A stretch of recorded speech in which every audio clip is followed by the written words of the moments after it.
Hey guys, today is my 2-year natural hair anniversary and I'm super excited to just come on here and tell you guys a little bit more about my journey, my regimen, and of course do a length check at the end of the video.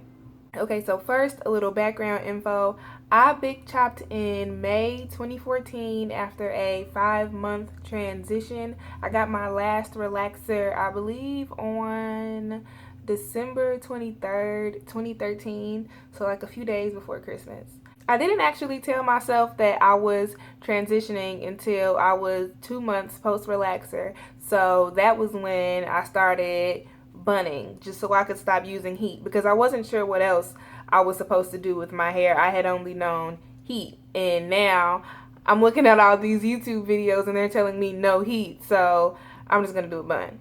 So I did a bun for a couple weeks and I tried to do twist outs and I tried to do braid outs, but even though I was relaxed, my hair was always relatively healthy and thick. So when I would do braid outs or bantu knots, I would do it at night and I would wake up in the morning and my hair would never be dry. My hair has always had a problem with drying time. So they always fail every single time, even though I only tried about 3. I have very little patience for things like that. So I got braids and I wore my braids for 2 months, and as soon as I took them down, I big chopped. And that was on May 27th, 2014. Now, when I big chopped, I had about an inch, maybe 2 inches worth of hair. Like, it was literally like this much hair. I had about that much hair when I big chopped. It was just a really, really tiny baby fro, and it was dry.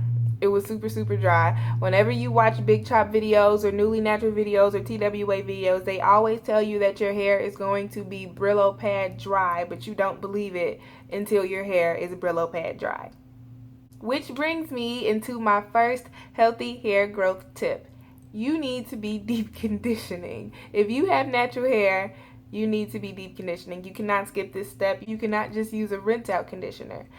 Deep conditioners are specifically formulated with low molecular weight so that they can actually penetrate the hair shaft and infuse the hair strand with all those essential vitamins and minerals and nutrients that your hair needs to grow long, strong, and healthy. Rinse out conditioners are designed to coat the hair strand and give you slip and make it appear shiny and healthy until you rinse it out. My second tip is to moisturize and seal as needed. I have coarse, low porosity hair, so I like to use the LCO method to moisturize my hair. And LCO just stands for leave-in, cream, then oil. And because my hair is so coarse and it soaks up a lot of product, I like to use thick leave-ins, thick creams, and really, really thick oils and butters like Jamaican black castor oil or shea butter to seal my hair. If my hair was low porosity and fine, then I would use oils like coconut oil, grapeseed oil, olive oil to seal my hair. And when I say as needed, I just mean do it as often as your hair tells you that it needs to be done. I know that some people can get away with moisturizing once a week, some people can get away with moisturizing 3 times a week, and some people have to moisturize every day. Me personally, if I wash, deep condition, and do the LCO method on my hair on a Sunday, I usually will not have to re-moisturize until Wednesday, maybe Thursday. And I figure that if I push it all the way to Thursday, then I just won't re-moisturize until Saturday, because I know that I personally can get away with that. I can put my hair in a puff or another sort of protective style where my hair isn't moving freely, and whatever moisture is left in my hair will be preserved until I actually do decide to wash it. That's just how my hair behaves. If you don't have that type of hair, then I suggest that you just moisturize your hair. But the most important thing is just to find a routine that works for you. My third tip is to trim regularly. And once again, this means a bunch of different things for a bunch of different people. In the beginning of my natural hair journey, I had to trim my hair every 3 to 4 months. I couldn't go past that time frame or my hair would be just really scraggly, really see-through, really knotty. And then when I got into my second year of being natural, I changed my hair washing routine, and it dramatically cut down on the single strand knots, on the split ends, on the knotting. It's a very, very low manipulation routine. There isn't a lot of combing or pulling. And if you would like to see exactly how I do it, I will leave the link down below in the description box. And with that being said, it brings me into my next tip, which is to do low manipulation styles. And by low manipulation, I mean styles where you're not constantly combing your hair every single day. My idea of a low manipulation style is a twist or a braid out, because I twist or braid my hair on, say, a Sunday night, and then I wear that twist or braid out for a week, not using any combs, and then do it again. Now, I do retwist my hair every night, but when I retwist, I literally just, say I'm twisting this section up for bed, I grab it just like this and I twist.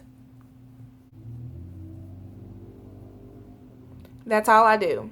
No combing, no detangling, no nothing. And the next morning, I just take the twist, I take it down, and I fluff it. Just like that. That's all I do, and I consider that low manipulation. But once again, my hair is coarse, which is the thickest strand of hair that you can have. So my hair is pretty strong. It takes a lot to break it. If your hair is finer or weaker than mine, maybe retwisting every night won't work for you. But instead, you can do a few pineapples if your hair is shorter. If your hair is long enough, you can do one pineapple at the top of your head. But the most important thing is to do styles where you don't have to touch your hair every single day. My next tip is to simply be gentle. Be nice to your hair. Treat your hair like it is your baby. Wearing a puff every single day to get yourself through the awkward phase is not being gentle on your hair. Tight buns where your edges are super laid every single week is not being gentle on your hair. You do not have to snatch your edges back every time you pull your hair up. I feel that with being natural, that sort of untamed look is kind of expected, because there are days when I'll do my hair and I'll spend hours on it and I'll go outside and no one will notice. And there are days when I will fall asleep without my bonnet on, wake up the next morning, rub my hands through it and run out the door, and people are like, oh my God, your hair is so beautiful. What do you do? People don't really know exactly the look that you're going for, so you can get away with doing a little and having people think that you did a lot.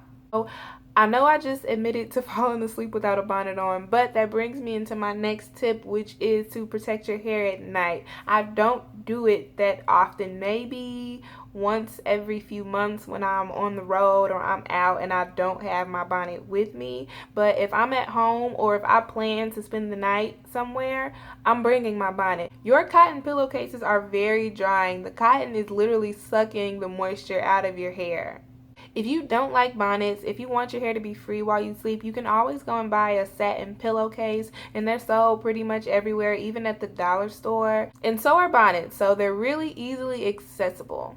My next tip is to learn your hair. Learn what your hair likes, and it will save you a ton of trial and error. I know what ingredients my hair likes, so those are the ingredients that I look for in products, so I don't end up trying a product that won't work for my hair.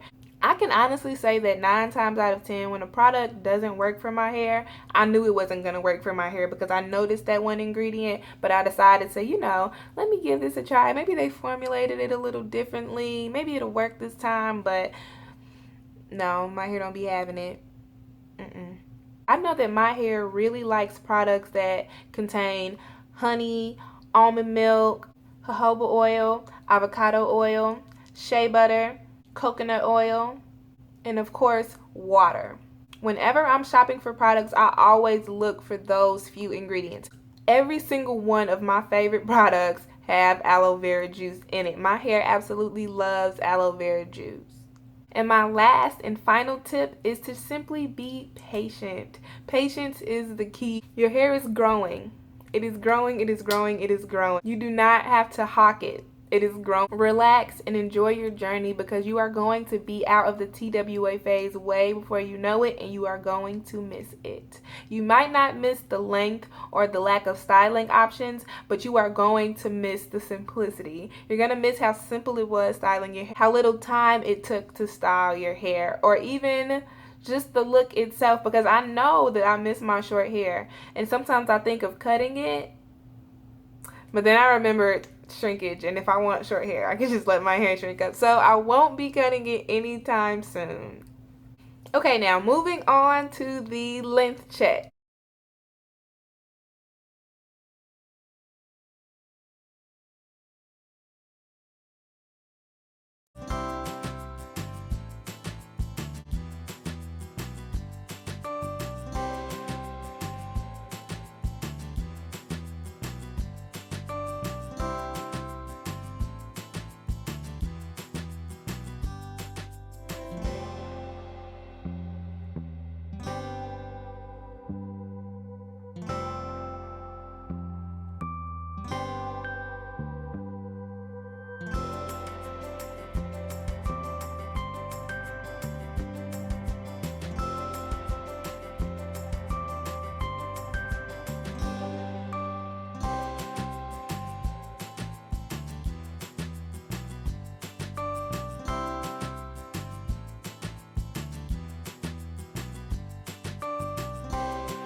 Hey, that was all for the video. If you liked it, be sure to leave a comment down below in the comment section. Give it a thumbs up, subscribe for more videos, and I'll see you in the next one.